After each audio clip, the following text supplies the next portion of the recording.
Want to start selling on eBay but aren't sure of the shipping supplies you're going to need? Well, this is going to be the video for you. First off, if you are buying your shipping labels at the post office, at UPS, or at FedEx, you need to cut that out right now. I'm going to tell you in this video and show you all the different supplies and everything that you need just to do this from home, and you're going to save 2-3 times the money of going and paying their rates. So first off, what you're going to need a device. I do a lot of it from my phone, also from my computer, and you're going to need something to connect that device to print your shipping labels. Obviously, a printer. Most people have a printer, and any printer will honestly do. You can just print it out on a blank sheet of paper and tape it to the package. That's perfectly fine. Once you scale up and are making a decent amount of sales, I would highly recommend a thermal label printer. I have the IDPRT back there that I've been trying out for like the last year just to give you guys an affordable option, and it's a fantastic printer. It's only $60. I had the $200 and $300 rolls before that, and honestly there's absolutely no difference, so there's no reason to go in on those. You can get a lot of no-name brands on Amazon like the IDPRT there, and it does the job and runs like a machine. But again, it's not necessary. Any printer will do. There's also an option when you print a label to have a QR code that you can take to the carrier and have them scan and print it off. Personally, I just think that takes too much time, and I'm not going to wait in line to have them print all my labels, so it's really not that hard or that expensive to just get a printer and print your own labels. Next, you're going to need something to measure your package, yardstick, measuring tape, something like that. I'm pretty sure everyone on the planet has something like that, so you're not going to need to buy that. Next, you're going to need a scale. I just use the Accutech. It's like 20 or 25 bucks. I got a couple different kinds. Again, I'll link everything that I use down below. You can even get like a food scale at Target or Walmart for like 10 or 15 bucks, and it'll do the same thing. You just need one that will go to ounces. You can't use like a body scale because you got to be pretty precise with your shipments. Next, you are going to want some tape. You don't need a tape gun, but I highly recommend it. They come with the little like strapping tape things that you can use, but it can kind of take a while. So I really like tape guns, and this Mr. Pen here right now that I just ran out of tape, I've got to reload it with some of this tape here. This one's like $11 on Amazon, and it really gets the job done. I don't know why I have 3 tape guns, but I've kind of just compiled them over the year. My favorite one though is this Tape King right here, 3-inch tape gun. Definitely not necessary, but when you're sending out as much as I do, I really like to have the 3-inch tape gun. Oh, also, a lot of people ask me about the eBay tape that I use, and if I buy their products. I also sometimes use some of their poly mailers. Do not go to eBay and buy any of your supplies. The only reason I'm getting them is with my quarterly supplies coupons. So on eBay, when you have a basic store and above, I think it's basic. Yeah, the starter is the original. When you have a second tier, which is a basic and above, you get a quarterly supplies coupon where basic you get like 25 bucks, the next one up you get like 50 bucks.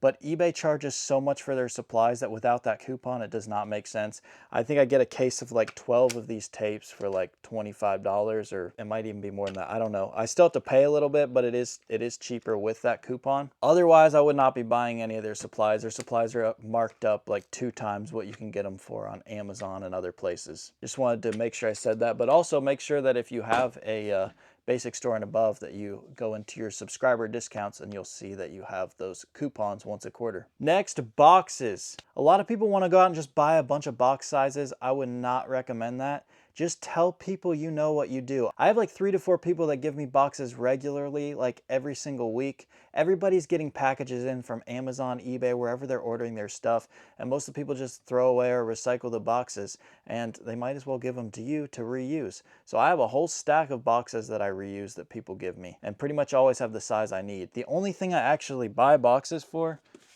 are hats, just because I sell like 20 hats a day, so it's just nice to have a consistent box with a consistent weight.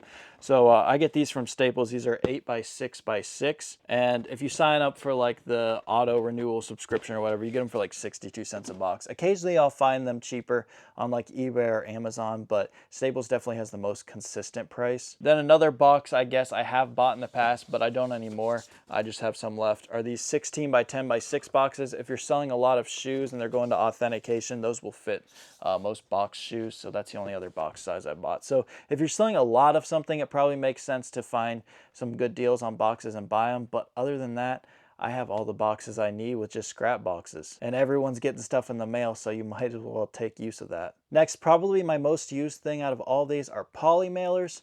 First off, my most used size are these 10 by 12s or 10 by 13s, depending where you buy them. Then I also have these 12 by 16s. Those are best for like Crocs and loose shoes if you're shipping those. These ones, the 10 by 12s, I use on a lot of clothing or unstructured hats. And then probably my second most used size, maybe tied for my most used size, are these 14.5 by 19. Those I use for my box shoes, any bigger Crocs, honestly just like anything that can't fit in this that needs to go in a poly will go in that one. And then I have a massive one back here. This is for like bigger box shoes or anything that doesn't fit in that 14.5 by 19. These are 19 by 24. And you're probably wondering, okay, where do you get your poly sizes? Because that's a lot of different sizes. I get them all over the place. I get a lot of them on Amazon, and then I get a lot of them on GyroPack. So I actually have a deal with GyroPack. If you guys use my code MP at checkout, you'll get 10% off your first purchase. Definitely don't feel obligated to buy there. Again, every place, kind of like with those boxes, just has different prices at the different times that you look. So I kind of just shop around whenever I need more. And those are just typically the two places that I'm buying them. Next, bubble wrap or bubble mailers, definitely not necessary. I'd say go grab yourself some bubble wrap at Costco or Sam's Club just to have. Bubble mailers are definitely not necessary because you can just bubble wrap something and then put it in a poly mailer, and that is literally a bubble mailer. I just happened to get a bunch of bubble mailers for my USPS that was getting rid of a bunch, so I use those, but it's definitely not necessary. Next, unfortunately, when I planned this video, this next part was very important, but honestly right now it is pretty irrelevant. Who knows in the future? But anyways, USPS has like raised the rates of priority ever since USPS Ground Advantage came out, and I really can't justify even using their supplies for that, even though you can go to their website and get free priority shipping supplies. I used to use these Tyvek envelopes a lot on priority, and then these boxes here. These are priority mail shoe boxes I would use on loose shoes and other stuff. But unfortunately, since Ground Advantage came out, they've just raised the rates, and they're up over $1 more for priority usually, sometimes like $1.50, $2 more.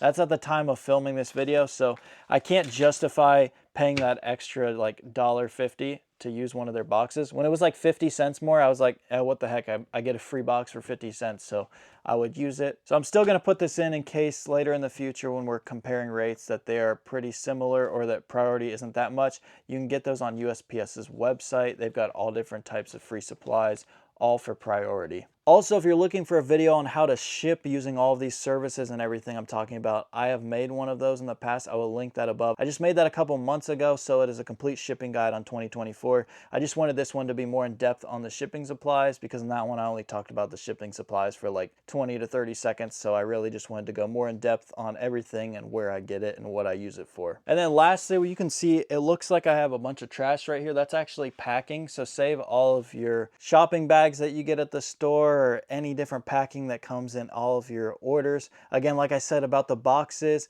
telling other people to save their stuff, well, save all your stuff you get in the mail too. Like, I've reused a lot of poly mailers too. I'm cheap, and people send stuff to you in polys, so just cut them open nicely, reuse them, seal them back up, you're good to go. So anyways, that will about wrap it up. I hope this was able to help you guys understand the different types of things that you need to run an eBay business, all the different supplies. If you're interested in joining my reselling Discord leads group, you can check that out. First link in the description. There's some money to be made everywhere, guys. Let's go get it. Thank you for watching The Millennial Prophet.